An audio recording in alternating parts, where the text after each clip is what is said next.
안녕하세요. 6월 16일 금요일입니다. 오늘은 로마서 10장 5절부터 13절까지입니다. 제가 읽겠습니다. 모세가 기록하되 율법으로 말미암는 의를 행하는 사람은 그 의로 살리라 하였거니와 믿음으로 말미암는 의는 이같이 말하되 내 마음에 누가 하늘에 올라가겠느냐 하지 말라 하니 올라가겠느냐 함은 그리스도를 모셔 내리려는 것이요 혹은 누가 무저갱에 내려가겠느냐 하지 말라 하니 내려가겠느냐 함은 그리스도를 죽은 자 가운데서 모셔 올리려는 것이라. 그러면 무엇을 말하느냐?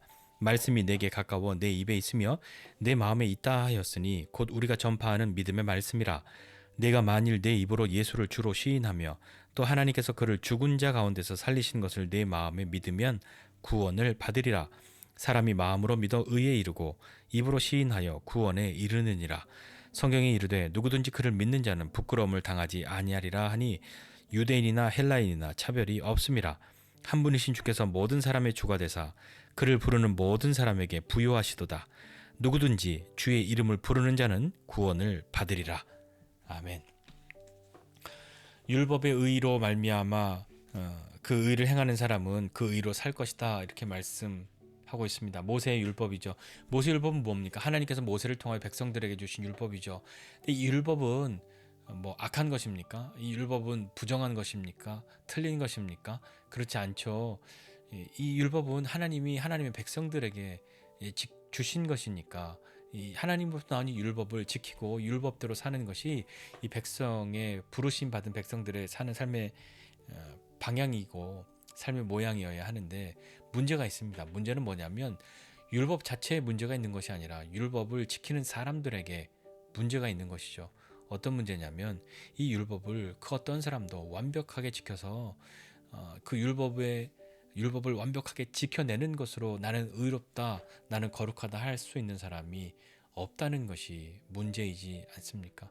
저와 여러분이 아무리 노력한다 한들 이 율법을 완벽하게 지켜낼 수 있을까요? 이 율법을 완벽하게 지켜야 우리가 의롭게 될 텐데 이것으로는 의롭게 될 수 있는 사람이 아무도 없지 않습니까? 그렇다면요, 하나님은 왜 이 지키지도 못할 율법을 주신 것일까요? 우리를 괴롭게 하시기 위함일까요? 하나님이 그걸 알면서도 우리에게 율법을 주셨다라고 만약에 한다면, 그러면 하나님은 그 율법을 지킬 수 있도록 어떠한 또 다른 장치들을 우리에게 해주시지 않았을까요? 그것이 우리에게 무엇이 될까요? 한번 좀 생각해 보면서 하나님의 말씀을 지키고 산다는 것이 쉬운 일은 아니지만 결코 불가능하기 때문에 이건 그냥 꿈 같은 이야기야 라고 그렇게 포기하고 관계없는 삶으로 사는 것도 하나님의 백성답지 않은 그런 마음이지 않겠습니까? 오늘 같이 말씀 보면서 하나님이 우리에게 어떤 분이신지 다시 한번 생각해보고 함께 기도했으면 좋겠습니다. 그 율법으로 말미암는 의를 행하는 사람 그 의로 살 것이지만 그 의로 구원을 이룰 수 있는 사람은 없는 것이죠. 의롭게 하는 것은 율법의 의가 아니라 예수 그리스도를 믿는 그 믿음으로 말미암아 우리가 의롭게 되지 않습니까? 그것이 우리의 살 길이지 않습니까? 율법으로 말미암아서는 구원받고 율법으로 말미암아 거룩하고 의롭게 될 수 있는 사람 아무도 없습니다. 다른 것은 없습니다. 믿음으로 말미암는 것밖에 없는 것이죠. 이 믿음으로 말미암는 것이 어떤 것입니까? 우리가 전하는 복음의 내용이 그런 것이지 않습니까?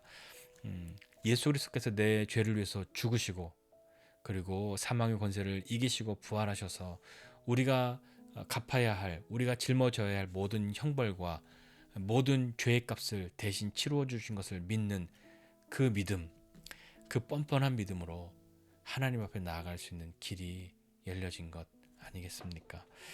다른 것은 없습니다. 여기 오늘 말씀에 있는 것처럼 누가 하늘에 올라가겠냐 이거 하지 말고 그러려면 그리스도를 내리려는 것이고 누가 무저갱에 내려가겠느냐라고 하는 건 그리스도를 다시 올리려는 것인데 이 말은 무슨 말이냐면 예수님께서 이미 인간의 몸을 입고 이 땅에 오셔서 우리의 죄를 대신 담당하시고 십자가에 죽으셔서 장사되시고 그 무덤의 그 사망의 권세를 이기고 부활하셨는데 그 예수님이 그렇게 하신 그 모든 일 더 이상 다른 예수 우리에게 필요 없고 예수님이 하신 일과 같은 것을 할 또 다른 존재를 찾아야 할 이유도 없고 예수님이 이미 그 일을 하셨으니 다른 것을 할 이유가 필요가 없다라고 말씀하고 있는 거죠. 그것이 우리가 전하는 복음입니다.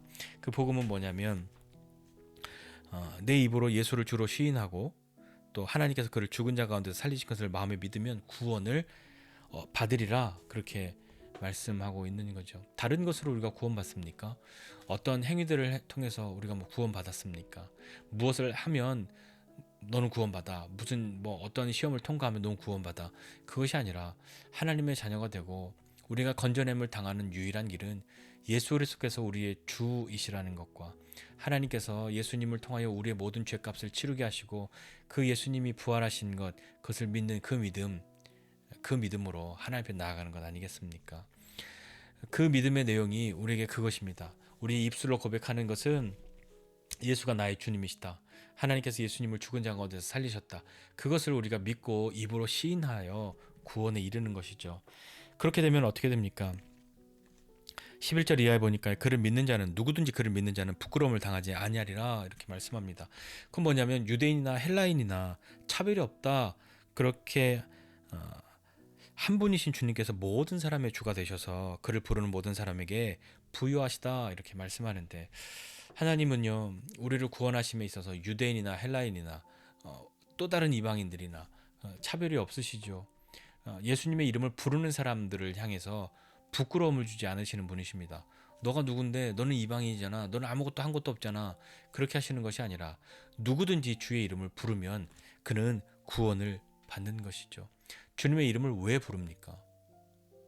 그냥 한번 불러볼까? 그래서 부르는 것이 아니라 나를 구원하여 주시는 그분, 예수님을 보내주셔서 내 죄값을 치르시고 그 예수님의 대속을 받아주시고 내 죄를 용서해 주시고 그 예수님을 믿는 나를 하나님의 자녀로 받아주시는 그 주님을 믿는 그 믿음으로 주님의 이름을 부르는 것 아니겠습니까? 모든 사람에게 구원을 베푸시는 그 하나님의 은혜, 그것은 누구든지 주님의 이름을 부르는 사람 구원을 받는다라고 말씀하신 겁니다.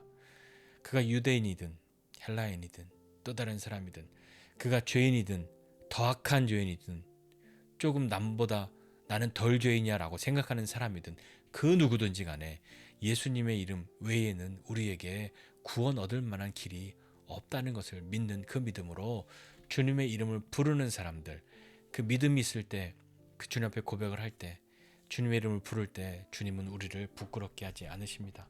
주님이 우리를 부끄럽게 하시는 것은 무엇일까요? 우리를 모른 척 하시는 것이지 않겠습니까? 너가 누군데? 너 나 알아?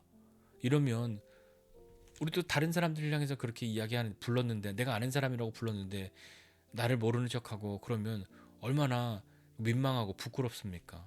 그리고 분노가 일어나지 않습니까? 주님은 우리에게 그런 분이 아니시란 말입니다. 주님은 예수님을 믿는 사람, 그 사람 믿는 자는 부끄러움을 당하지 않습니다. 주님이 우리를 모른 척하지 않으십니다. 주님이 우리를 아십니다. 주님이 우리를 아시고 우리가 주님을 부를 때에 주님은 우리의 소리에 귀를 기울여 주시는 것이죠. 주님, 나를 도와달라고, 나를 살려달라고, 나를 일으켜달라고, 내게 힘이 되어달라고, 나를 구원하여 달라고, 그렇게 주님의 이름을 부르는 사람, 그 사람을 주님은 외면하지 않으십니다. 그런 믿음 가지고 우리가 주님 앞에 나아가야 하지 않겠습니까? 하나님은 우리에게 다른 거 보시지 않습니다. 뭐 잘생겼는지 부자인지 공부를 많이 했는지 그런 거 안 보십니다. 믿는지 의로운지를 보시는 것이죠. 의롭다 하실 수 있는 그 믿음이 있는지를 보시는 겁니다. 그것 외에는 다른 그 어떤 것도 우리에게 요구하시지 않지 않습니까? 그러나 구원받은 우리는 어떻게 삶을 살아가야 하겠습니까?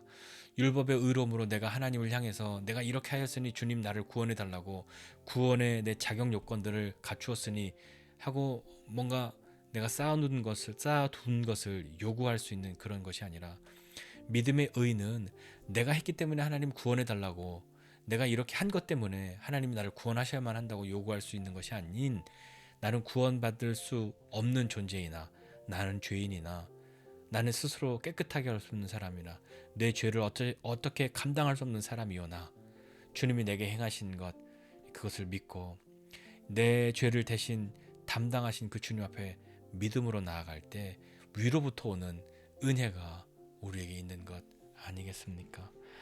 오늘 우리는 주님의 이름을 불러야 합니다. 주님의 이름은 내가 구원받는 그 순간에만 부르는 것이 아니라 매일같이 주님의 이름을 불러야 하는 것 아니겠습니까? 오늘도 우리는 주님의 도우심이 필요하고 주님의 은혜가 필요한 사람들 아닙니까?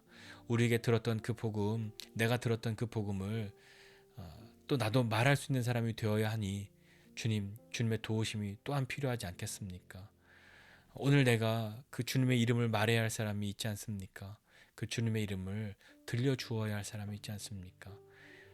그에게 주님의 이름을 말할 수 있는 사람이 되게 해달라고 주님의 이름을 우리도 부르고 도우심을 구해야 하지 않겠습니까?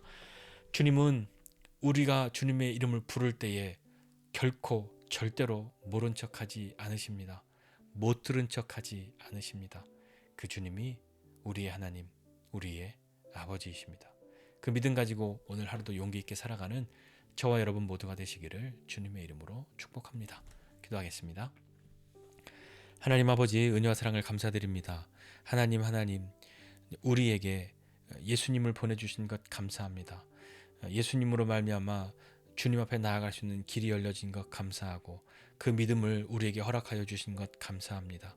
그 우리의 적은 믿음 가지고 하나님 앞에 나아갈 때에 우리의 믿음이 비록 적을지라도 우리가 주를 향한 그 믿음으로 주님 앞에 의롭다함을 받고 우리를 구원하여 주신 그 하나님의 은혜를 힘입고 오늘도 믿음으로 살아가는 사람 될 수 있도록 은혜를 더하여 주옵소서.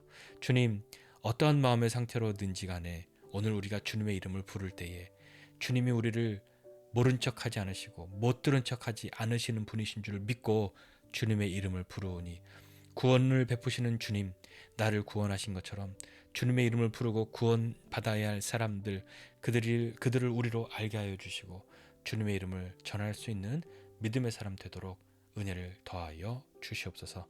감사드리고 예수님의 이름으로 기도드립니다. 아멘.